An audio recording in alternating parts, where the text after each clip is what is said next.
तो यहां क्या बता रहे हैं कि सतगुरु के उपदेश का अब लाया एक विचार, और जय सतगुरु ना मिलते तो जाते नरक द्वार, नरक द्वार में दूत सब फिर करते खेचा ताने। अब आप न पकड़ के कोई कुआं में गिरना चाहे, क्या खुश होके गिर जाओगे? पूरे हाथ पैर मारोगे, चिल्लाओगे और बैक मारोगे जितनी आपकी पैर बसाओगी। तो वहां तो नरकवीर कुआं भी हाहाकार माच रही, उनका पीटे जा रहे हैं, कोई सड़ रहे हैं, कोई कौवे नोच रहे, और उस खड्डे में, उस गड्ढे में आपको फेंकने के लिए ले जाते समूह के समूह को। हजारों की संख्या में यम के दूत भाले ले रखे होते हैं। ये जो शरीर है आपका, ये तो ऊपर का कुर्ता पजामा है, असली शरीर तो अंदर है, इसको सूक्ष्म शरीर कहते हैं। उसमें प्राणी मरता नहीं, लेकिन दर्द बहुत होता है।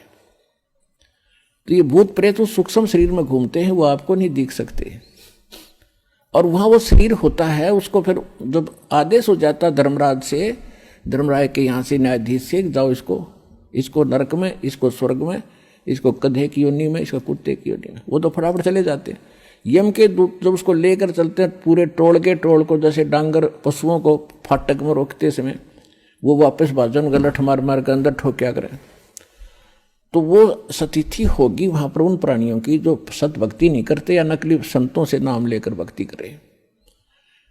सतगुरु ना मिला जिनको, यम के दूत उनको आगे को ले जाएंगे और वो वापस भाजेंगे, उसमें कौन करे राजी खुशी? तो उनका सीधे भाले ठोकेंगे, दे लटकीते लागो, और उनको फिर धक्के से ठोक कर उसमें और फाटक बंद कर देंगे। तो यहां बताते हैं नरक द्वार में दूत सब फिर करते खेचा ताण, उनसे कभू ना छूटता। और उसके बाद नरक भोग के फिर कहां? फिर 84 लाख योनियों में 4 खानियों के अंदर फिर आता। 4 खानी में भरमता और कभू न लगता पार, ये फेरा सब मिट गया मेरे सतगुरु के उपकार। अपरमात्मा की इस मंत्र को लेने से, मर्यादा में रहकर भक्ति करने से आपका कितना पहाड़ से भी बड़ा दुख टल गया, बाईपास निकाल दिया आपने, यदि मर्यादा में रहोगे तो। अब क्या कहते हैं परमात्मा के,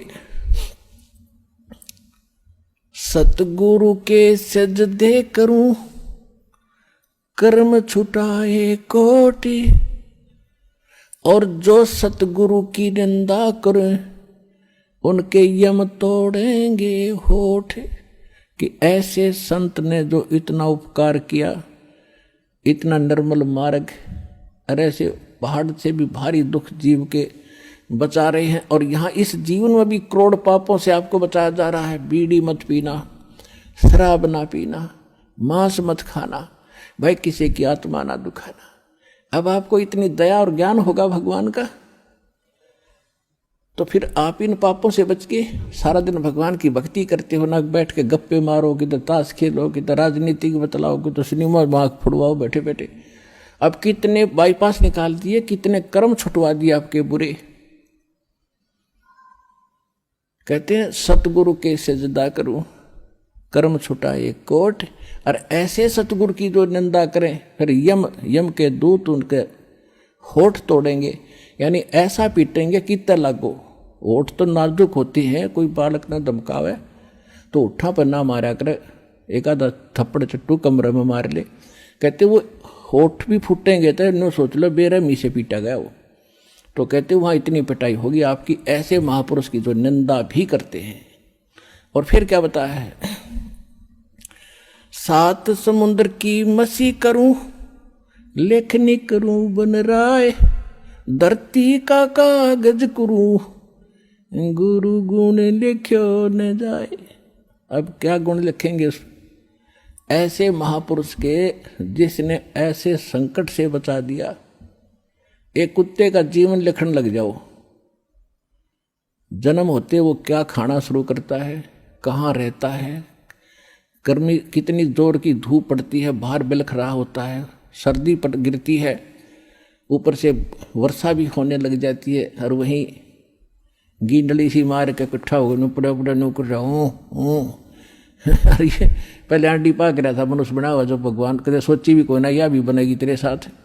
तो ऐसे दुखों से जिसने बचा दिया, और फिर खाना क्या खाता है, वो सूता उठते ही जाता है किसी, क्योंकि मैं कहा उसने रसोई में भोजन की तो पहले द्वार में देखा कोई देख तो नहीं रहा, फिर सीधा जाएगा रसोई की तरफ जहां महक आ रही है इसने।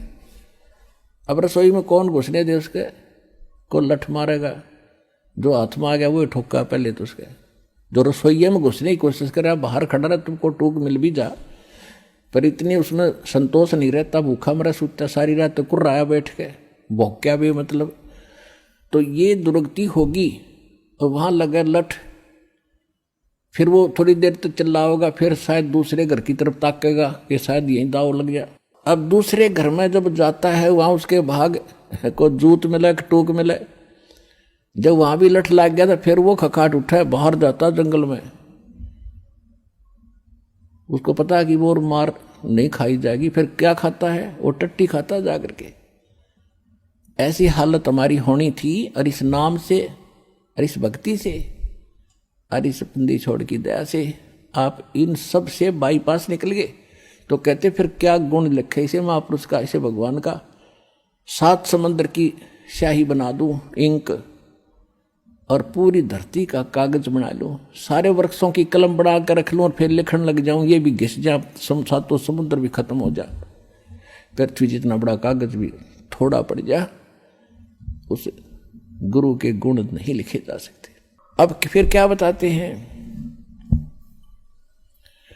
गुरु मानुष कर जानते ते नर कहिए अंध, ओ है दुखी संसार में फिर आगे काढ़ के फंदे।